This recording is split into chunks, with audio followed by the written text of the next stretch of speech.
Hello everyone, we are live on air with LivOnAir, and welcome back to another Philosophy Thoughts episode with me, Olivia Calladine-Smith, your host. I'm a university student at the University of Bristol studying philosophy and French, and I have a passion for philosophical debate and meaningful current discussions. Now, I want to show you how you can use philosophy to tackle your everyday life problems as well as other ethical dilemmas. We will be going from discussions on social media, AI and other current affairs to crime, relationships and tips for success and growth. LivOnAir is a safe space where you can contribute your controversial and uncomfortable questions so that I can discuss them and tackle them with you all.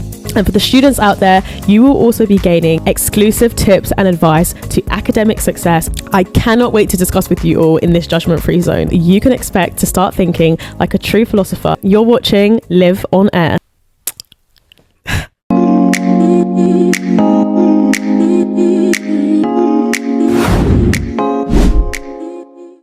Hello everyone, we are live on air with LivOnAir, and welcome back to another episode.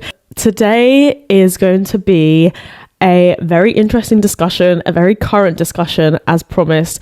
All my discussions are going to be very current, very relevant to today's world to make this as tangible and relatable as possible. As you have seen by the title of today's podcast, we are going to be answering the question whether social media is the new religion. Now, this is a question I just came up with when I was in my own thoughts, and I'll actually tell you where this is actually inspired by. So after A-levels, I just kind of had an epiphany, I'll be honest. I was like, why do I have this social media thing? Like, I realized in my A-levels how addicted I actually was. Like, you use social media to procrastinate. It's a double-edged sword at the end of the day. It can be used in the wrong way. It can be very addictive. It can be distracting, and it can kind of make you lose your vision. And yeah, during my A-levels, I actually deleted. You find a lot of students that, we delete our accounts to be able to focus. And whilst that's showing some sort of discipline, that's also showing a problem, and a problem that I fell into myself. And I realized, like, wow, we actually have to delete these things in order to focus and get on with our lives in a sense. And we can't be blamed. If you watch the Netflix series, I can't remember what the name is called, but it's something to do with just social media, and the founders of social media themselves and engineers who have worked with the social media companies behind Google, behind Instagram, behind TikTok, behind all of these social media, these apps, they even talk about how it's designed to be addictive, and it's a real problem.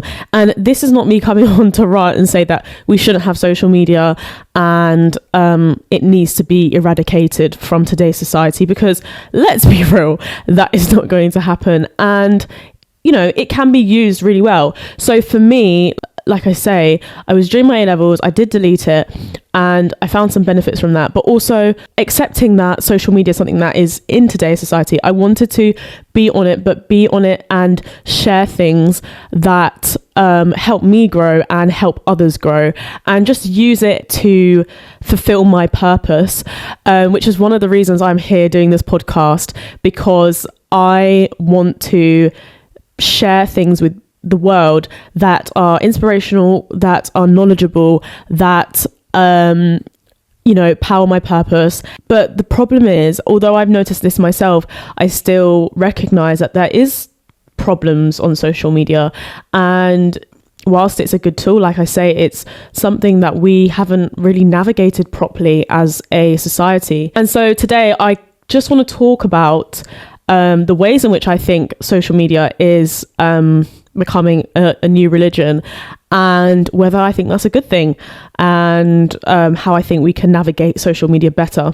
At the end of the day, we can be on social media and we can act like, everything's fine, but the statistics show that there are some problems with social media. There's a lot of increasing rates of depression, especially amongst young females. I also think there's a massive problem with social media and AI. They are distorting truth. We can see how that fundamental is being deteriorated. And truth, is a massive topic in philosophy. What is truth?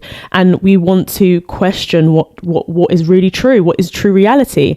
And essentially social media is distorting reality more and more from its original form. That again has its dangers. Okay, so to start with, I'm going to run through a few initial ideas of how I think social media is becoming a new religion. Well, let me start with religion. Religion gives you a sense of identity, belonging, and I think we can see the same thing with social media. It's okay for people to find some sort of meaning and purpose on social media. Some people's purpose is to be on social media and share good things. It's definitely just something that can be compared. And then another thing I thought was, if you're religious and you're, for example, Islamic, you have daily practices, 5 prayers a day, kind of the different washing rituals, I believe. And similarly with social media, we kind of create kind of rituals and daily practices. I mean, going on social media, we are so dedicated to it. It's almost as if we're following a religion. We kind of receive validation and comfort from likes and interaction, which is the same way with God. We receive that comfort. So in a sense, for some people, social media has that same thing of like receiving comfort. We check on it throughout the day. People tell everyone like what's going on with their day in the same way that we would talk to God and tell God, pray to God and talk to God. We confess things to God, things that we're sorry for, things that have happened in our life. It's the same exact thing with social media. We're turning social media into that place that we turn to in the same way that we would turn to God in religion for comfort, and in the same way that we would dedicate our lives to God. And then the other thing I thought was, in religion you have moral authority, which is God and God's word and what's in the religious scripture. And, we also get judged by God. I mean, I'm not sure for all religions. I can't speak for all religions because I haven't studied all religions. But at least for Christianity, I know that there's a judgment day and we are judged by God. And I think that's very apparent on social media. There is a sense of moral authority because what the vast majority of people say is wrong, people will take it as that's wrong, and what people say is right on social media is right. And that word is taken for gospel, and I will go on to this a bit later about that as a problem. But and then we also get judged by other people in the same way that God would judge us. But yet it's different because religion, there's a sense of grace and there's a sense of forgiveness, but with social media, that judgment is not kind of all loving judgment. It's not always to grow people. It's sometimes just to simply bring people down. It's similar in that sense that there's a sense of moral authority and judgment on social media, but it is not with the same grace as God would give you in religion. So there are some similarities and there are also some differences between social media and religion, but we can definitely see how social media is becoming that new religion. However, I will go on to discuss whether I think that it's manifesting itself in the right way. To answer the question, I do think in so many ways, social media is becoming the new religion, in the sense that it's creating a community of people who tend to have similar beliefs and are sort of worshipping certain individuals. This is not a bad thing. I mean, on social media, that's what I think it's all about. You should be supporting people. It's a place where we can all connect, but support one another. It should not be fueling a tense atmosphere, anything like that. It should be bringing us together and being able to interconnect globally with other people, help one another, whether that's someone in another country needing, money for operations that they can't afford, and we in Western society, we can help. These are, some of the amazing things that we can do on social media, but there's also much fake news. There's violence that's caused by social media. There's part of it that does show, as humanity, we are leading further away from our purpose and how we should act. And it's kind of breaking civilization slightly in some ways. To zoom out a little bit, I think we need to remember that social media is not real life. And I know this is said so much, it becomes almost cliche. Oh, social media isn't real life. Okay, what does that really mean? What I mean is social media is almost treated as something that people live on. Instead of living what we should be living, the real world, connecting face to face, networking face to face, talking out problems face to face. Remembering that social media is not real life, in the sense that we shouldn't engross in it way too much, whether that be distracting us from our relationships, because there is an almost a crisis now with relationships. The increase in rates of divorce is skyrocketing, and social media is one of the reasons why it is. Again, that's not to say we have to come off social media, but it's, if everybody understood what social media is really about and understood that it's not real life, I don't think like these problems wouldn't actually be the case. To kind of dig deep now, an example, many relationships are not lasting for a long time simply because there is so much option. Everyone is accessible, everyone's there on social media, people can reach out to people in the click of a finger, and that makes everyone feel like they have so much more power and they can see everybody's life, and it's just so easy to get to people. And as such, whether that be male or female, there's so much more infidelity and divorce because people are going on social media, believing everything they see. People are painting lives and pictures of their life, so much so that it looks like, that there's someone they're not. And that can be enticing for some people. And they don't understand that that's not necessarily them, and that's not necessarily what they will see in person.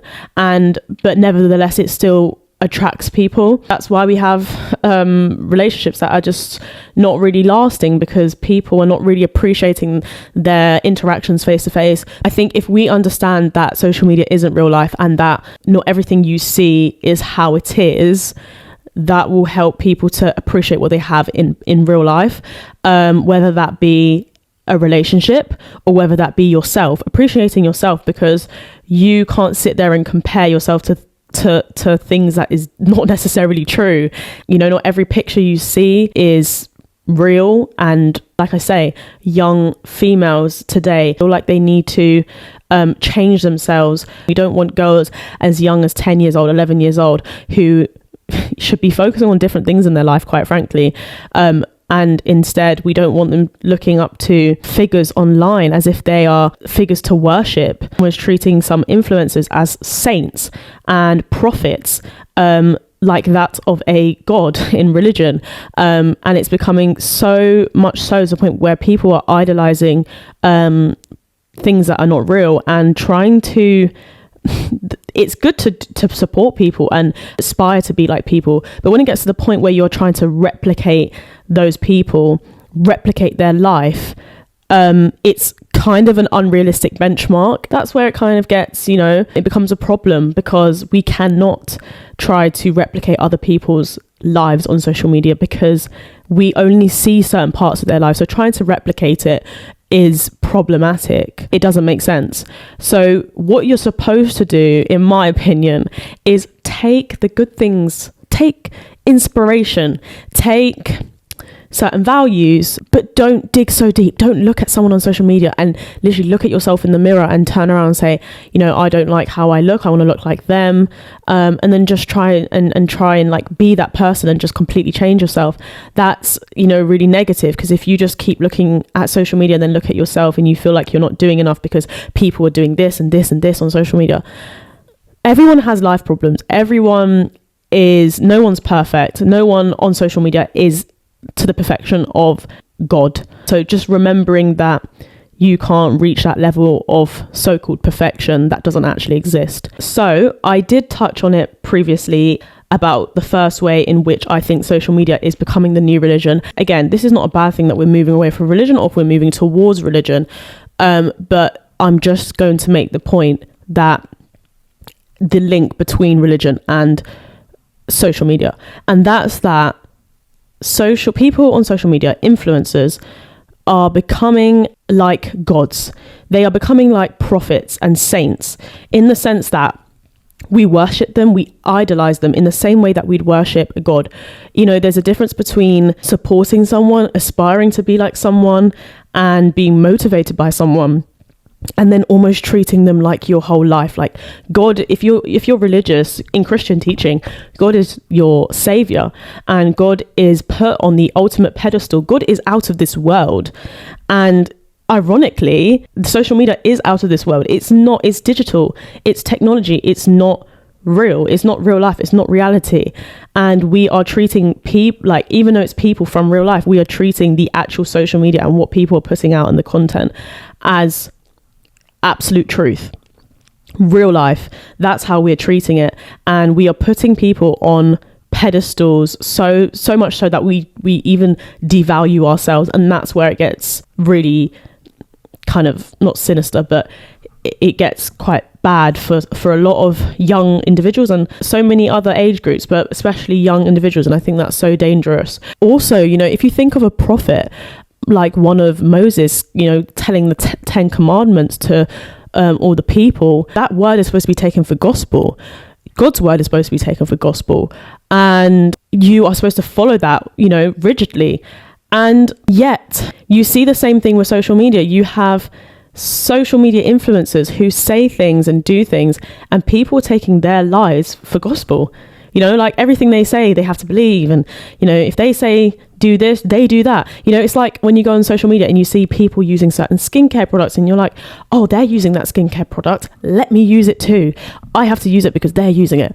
And you don't understand that you can't take everything for gospel. Not everything that they do is correct, is something you must follow. And I even fell into that trap, not in the sense that I was idolizing anyone, but, you know, at least on TikTok, I was seeing so many people using things like salicylic acid and hyaluronic acid for their skin. And I was like, oh, if so many people are using it, this must be, you know, really good. So I've taken that for gospel. Now I've gone and put it on my skin, and not realizing that I have eczema and my skin is sensitive. My skin has had a massive allergic reaction. My face looks like a bowl of porridge, just, you know, spots, you know, like bumps everywhere, all over my skin. And, you know, it made me realize that we can't take everything for gospel. You know yourself, you know who you are in person. You have to be able to use social media within reason. You need to be able to use your own mind. And that's why philosophy and your own way of thinking and your own perspectives on life and everything like that is so important. You can't just revert to get other people to think for you, or social media to think for you, or AI to think for you. You need to be able to come up with your own opinions, you know, not be easily led by everything you see and everything you hear. You have to be self-led, and we need to create a community that can be unified, where we can come together, we can support each other, but we also can think for ourselves. And so that's just an example I thought I'd give. But yeah, no, it was really bad. I try not to just take everything offline. Even the products themselves, some of them are not even real. Some of them don't even they're not the official product. Some of them are just being recreated and sold, and that's, you know, dangerous. And if you look at, I watched Good Morning Britain, and they had a young girl or a woman come on. Excuse me, because I can't remember exactly who it was and what her name was. You will see about them talking about TikTok products and products that are not real, and, you know, ruining young girls' skin. And more we are actually aging ourselves by, like, kind of taking certain products offline. I mean, it's a very niche topic, but it's just one example of how social media can be dangerous. It's kind of just like not taking everyone's life for gospel and looking at a social media influencer and being like, oh yeah, I need to use every product she's using. You don't know if they're just doing that for promotion. You don't know if that is a product that they actually like, or whether they are just doing a brand deal. Just be selective with what information we want to take, what products we want to buy, etc. And just to extend that point a little bit on social media influencers as kind of prophets/saints. This is really interesting, actually, because I go back to what social media is for, and I think it should be for supporting one another and making our society better. And I notice how a lot of people will support people that they don't know, people that they have never seen before in person, who have never talked to before. They won't get a reply from these people. They are commenting and not getting any recognition, and yet we still do it. And then friends and people we know and mutuals, we are not interacting with them. And it's bizarre, to be honest. And that's why I think it's becoming quite negative, because it's a place where people feel more comfortable to support people that they don't know.